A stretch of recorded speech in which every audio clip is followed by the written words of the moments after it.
Okay, hi everybody. I did my cultural perspectives project on Islam. So here we go.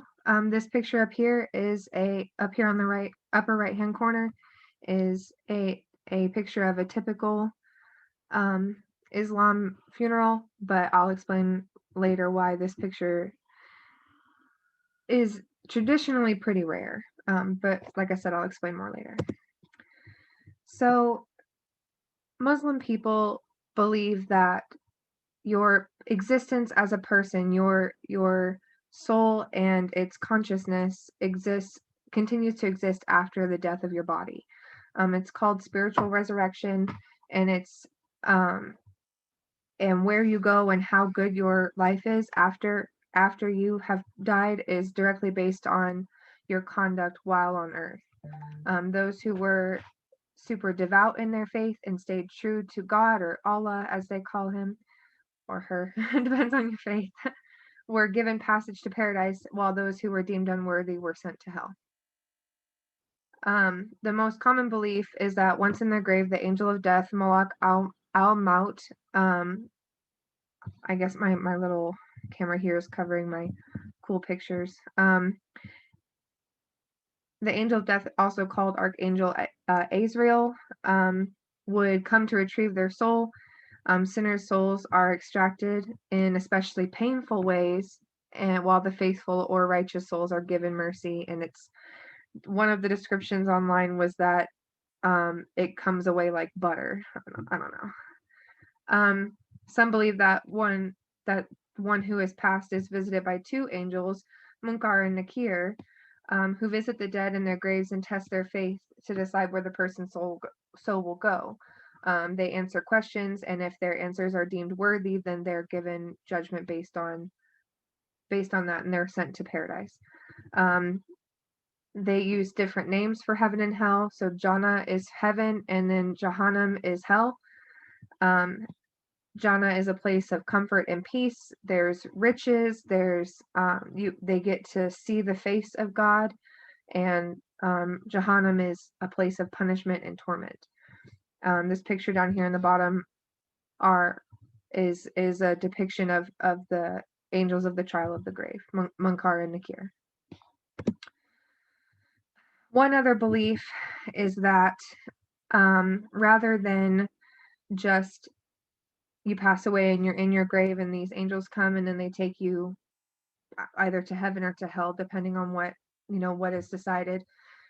The other belief is that after death, the souls of the deceased wait in their bodies. Barzakh, I think, is how it's pronounced, but it's loosely translated to grave, and it's basically like our idea of what limbo is. And they wait there for Judgment Day, in which Allah or God comes and he resurrects everyone, and he passes judgment, and then sends their souls to either place. So Resurrection Day will come. It's supposed to come just before the end of the earth. So he resurrects all of his people, and he doles out their judgments. And then once everyone has been judged, then the earth is flattened, the mountains are crushed, the oceans spill over, like all of this stuff. But before that, angels drive all of the people to the great plain of gathering, and everyone waits there for Allah's judgment. And basically those that are considered righteous wait in the shadows of God's throne. So they're out of like the sun and everything, and they're not like suffering while they're waiting. And then another final variation is the bridge called Sirat.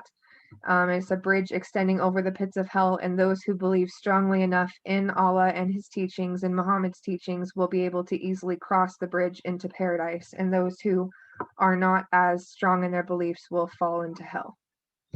This is a 19th century painting of the Last Judgment Day, or Day of Resurrection, and you can see the people coming up the steps to be judged.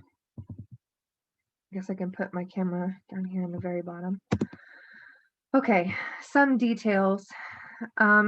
So Shahada is the Islamic creed, or the declaration of faith. Basically, it is hoped that these are your last words before you pass on. In some instances where people can't talk, then close family members will whisper it in their ear. But the point is to just, it is your declaration. I'm not going to butcher the actual words, so, because I don't want to be disrespectful, but it basically is that I testify that there is no God but Allah, and Muhammad is the messenger of Allah. It's considered the ultimate like decree of I am Muslim, I believe in this, and I want to be, basically saved. Resurrected. Because of Islamic beliefs on the afterlife, cremation and autopsy are frowned upon. Embalming is also typically not allowed. They don't want to desecrate the body. They don't want anything to get in the way of that person being able to basically ascend to heaven. There is a prayer that is read by the imam, which is their spiritual leader, their holy leader. Janaza prayer. I'm so Salat al Janaza.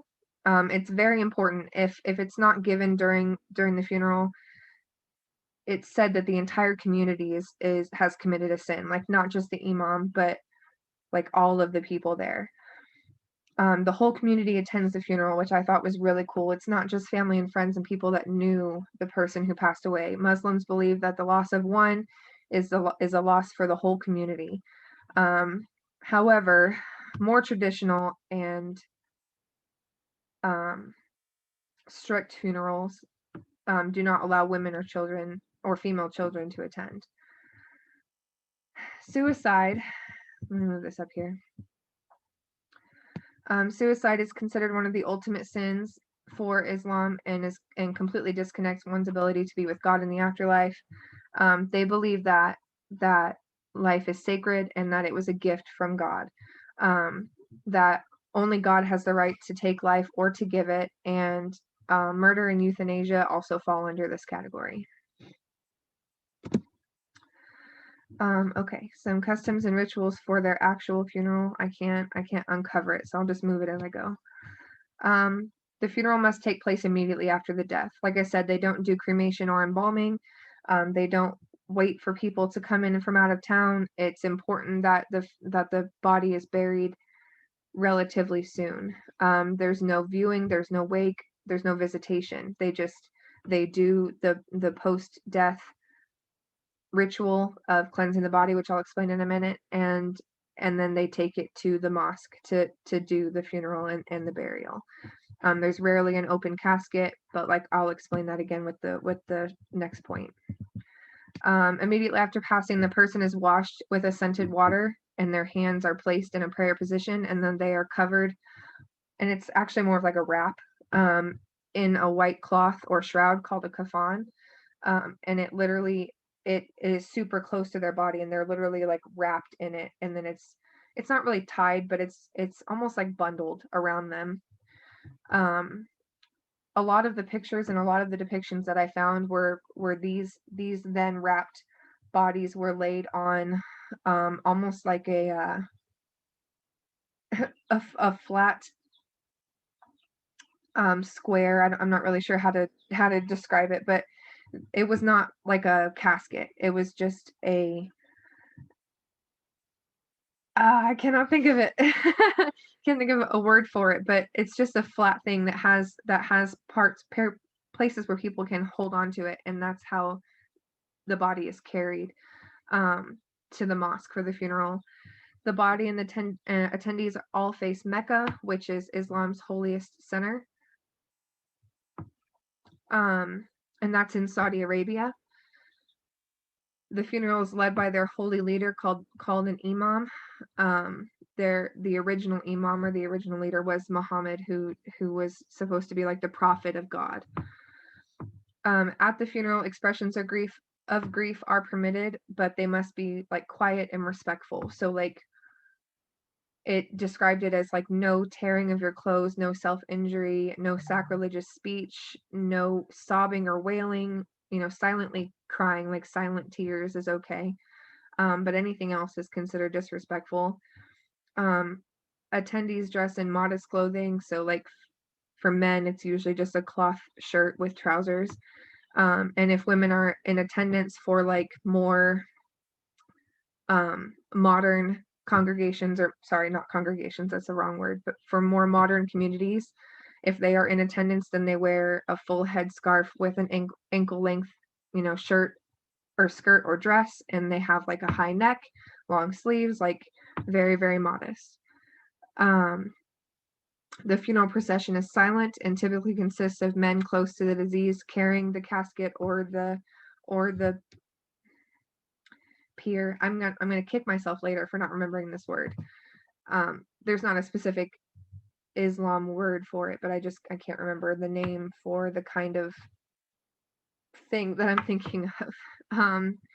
But the point of all that is that the body is carried manually by the people, from the mosque to the burial site. They don't use cars or hearses, or at least not traditionally. Each attendee at the burial site throws 3 handfuls of dirt into the grave. Everyone does this. There's no pictures or video, which I think again that's more of a very, like, strictly traditional aspect, because I could actually find quite a few pictures of funerals. I didn't really find any pictures of processions. I found one from like the 40s, which I've included in here in a minute, but the point was that pictures of like very traditional funerals are really hard to find because you're not supposed to take pictures, but there's actually quite a few online now if you go and look. Once the funeral is done, there's a 40-day mourning period, almost kind of like the Jewish Shiva.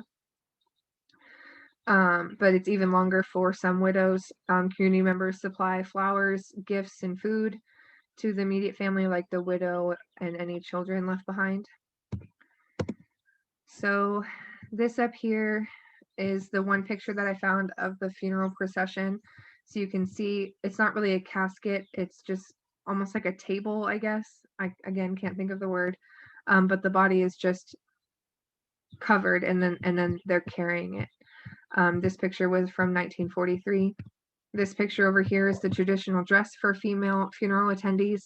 So like I said, the headscarf, I think it's called a hijab. Long sleeves, long skirts and dresses, things like that. And then this isn't really super specific to funerals, but I still thought that some of you might be interested. This is Mecca. In Saudi Arabia, it is considered the holiest site for Islam culture, Islam religion, sorry. All of these little white things down here are actually people. It's thousands and thousands of Muslims praying to the Kaaba, which is this navy black building here. This building is actually like you can tell these people are small, so this building's actually quite large, but it was basically like the first church of Islam. It was the first and most ancient house of worship. So yeah, that's everything. These are my sources. There wasn't a whole lot online, but overall, I just think that it was a really interesting project, and I'm really glad that I got a chance to learn about it. So if you guys have any questions, please let me know, because I learned quite a bit, but I didn't want to put that much in here because there was a lot. So if you guys have any questions, please let me know, and I hope that you enjoyed the presentation.